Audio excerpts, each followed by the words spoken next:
Presidente Malagò, le Olimpiadi, il CONI, tutto il CIO alla conquista del territorio italiano, ma in questo caso veneto, in vista appunto delle Olimpiadi 2026. Sì, questa è una verità. Partiamo dal CIO, doverosamente.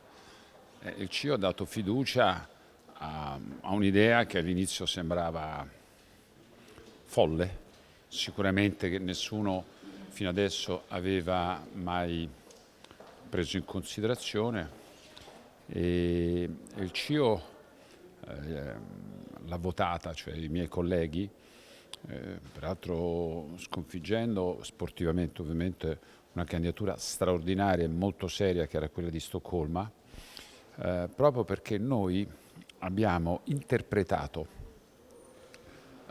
non al meglio, proprio secondo me al massimo delle possibilità, quello che il CIO da poco aveva voluto istituzionalizzare, è la famosa Agenda 2020, poi integrata, parlo in cose tecniche, però il mondo dello sport sa bene di che parlo, con un plus 5 che ulteriormente l'hanno arricchita. Praticamente cosa ha detto il CIO? Care nazioni, cari governi, cari comitati olimpici, cari comitati promotori, cercate il più possibile di non fare spese, diciamo, esagerate, spese diverse dal mondo dello sport, ma cercate di utilizzare quello che avete e valorizzatelo al meglio, al massimo. E quindi questa è la storia per cui le Olimpiadi Milano Cortina 2026 è l'Olimpiadi dei territori. Punto. Come stanno andando a questo punto, è la domanda doverosa, i lavori di aggiornamento, di ampliamento, di sistemazione delle strutture, ma anche di innovazione anche per le strutture ricettive sul territorio? Un altro motivo per cui abbiamo vinto è che oltre il 90% degli impianti era già esistente, era realizzato. Record assoluto della storia, secondo me imbattibile. Però qui c'è da fare una considerazione che probabilmente chi ci ascolta e chi ci guarda è importante che la sappia. Avere un impianto, questo non vuol dire che l'impianto domani mattina può ospitare un'Olimpiade, assolutamente no. Praticamente nessuna struttura in Italia oggi è in grado di recepire quello che sono i parametri, le indispensabili migliorie di vario tipo che bisogna fare per dare un servizio e soprattutto rispettare gli standard Olimpiadi. Vale per tutto. Lo stadio San Siro, adesso c'è tutta una questione molto aperta. Lo stadio San Siro non può rimanere così com'è se vogliamo ospitare la cerimonia inaugurale. La stessa Arena di Verona, che è, diciamo, lo stadio più antico del mondo esistente come, diciamo, opportunità di evento, che è qualcosa di meraviglioso, è chiaro che magari, non so, una passerella mobile per far entrare così tante persone, diciamo, del mondo paralimpico bisognerà per il giorno della cerimonia inaugurale realizzarla. Ho fatto un esempio pratico.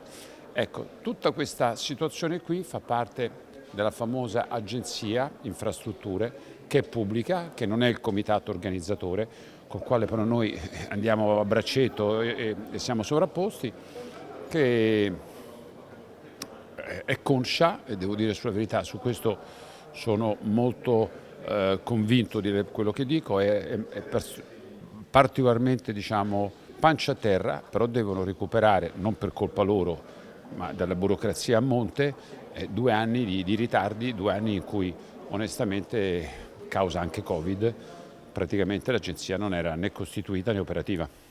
Hai parlato di Paralimpiadi. Nella stanza dei bottoni, proprio operativamente parlando, ci sono anche degli atleti che hanno un'esperienza importante sia sul campo ma anche come vissuto. Una di quelle è Francesca Porcellato.